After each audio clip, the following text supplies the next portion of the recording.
Good morning, you guys. I hope you're having a beautiful day today already. This week I've been taking extra time just to focus on the things I am thankful for. And when you do that, you realize just how much there is to be thankful and grateful for, huh? The Bible tells us that we enter into his gates with thanksgiving and praise. And I truly believe that. So I'm going to open us up with a chorus. And while I do that, go grab your Bible, a pencil, maybe a notebook, and then we're going to dive right back in. Galatians chapter 5, verse 20.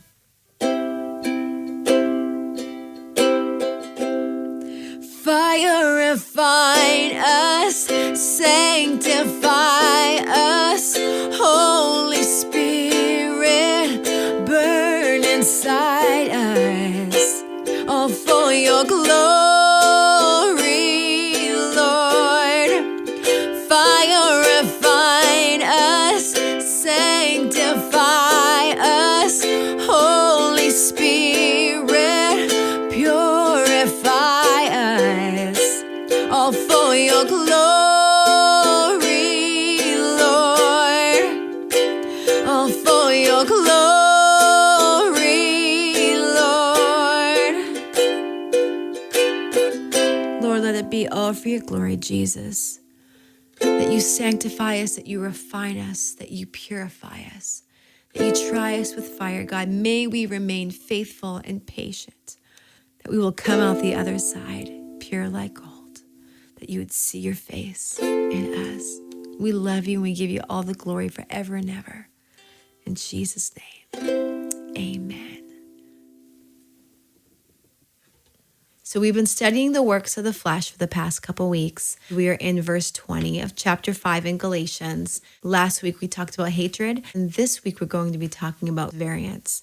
Variance is a strong difference that causes dispute, controversy. Variance is strong disagreement. If there was a major variance between two countries, then they could go to war. If variance is exercised in your life strongly, then you're probably going to be a very disagreeable person. You might be prone to complaining a lot, to getting rubbed the wrong way if things aren't the way that you want them. And this is the flesh. The flesh likes it our way and my way. The Bible tells us to stay away from as much complaining and disputing as possible. It's not something that should be happening all the time. Turn with me over to Philippians chapter 2, picking it up in verse 14.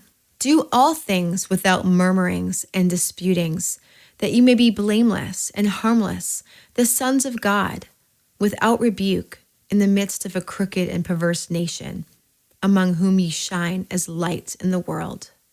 So the Lord tells us, don't be big complainers. Look for peace when possible. If you look back just a few verses in verse 2, he says, fulfill ye my joy, that ye be like-minded, having the same love, being of one accord, of one mind. So the Lord wants us to be of one mind, of one heart, without variance against one another, especially in the body of Christ. Jesus prayed to the Father, Lord, let them be one as you and I are one. This is his prayer in John chapter 17.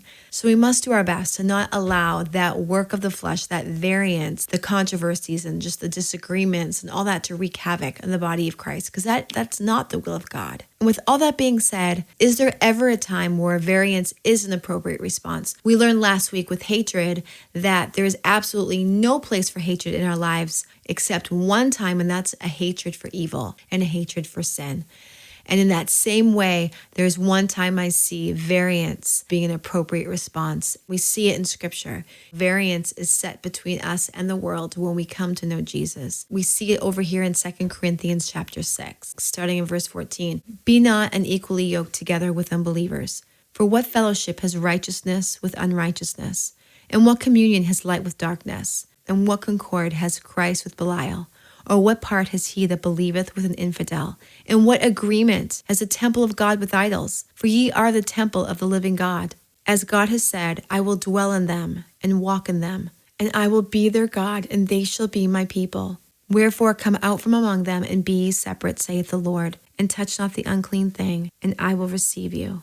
The heart and mind of Christ is very different than the thought process of the world. And so there is going to be variance there. So we don't want our flesh exercising variance, especially in the body of Christ. But we do see that the Lord himself will put variance between us and the world. and sometimes even people of our own household. Here in verse 17, wherefore, come out from among them, be separate. Turn over with me to Matthew chapter 10, verse 35. This is Jesus speaking. For I am come to set a man at variance against his father, and the daughter against her mother, and the daughter-in-law against her mother-in-law, and a man's foes shall be they of his own household. He that loveth father or mother more than me is not worthy of me. He that loveth son or daughter more than me is not worthy of me. And he that taketh not his cross and follow after me is not worthy of me. Wow, so this is the variance that can happen when we come to know Jesus or when we're born again by the Spirit. This can happen in our own household. So make no mistake about this. Jesus is the Prince of Peace.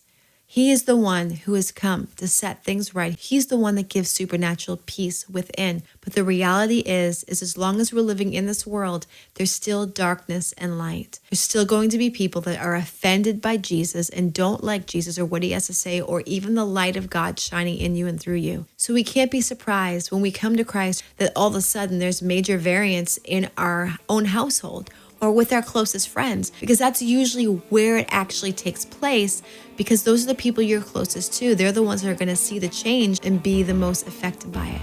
In the process of separating the light from the darkness, we're going to have that variance. However, the Lord's goodness, grace, love, and mercy is for all. The prayer is that all would run to the light, and that our siblings and our parents and our children would come to Jesus, and that we would all be one and family in him with no variance. That is the goal. So now may you go and be that light of the world, and may they come to know him as their Christ and Messiah.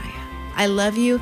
I will see you next week, same time, same place. Be prepared to live life.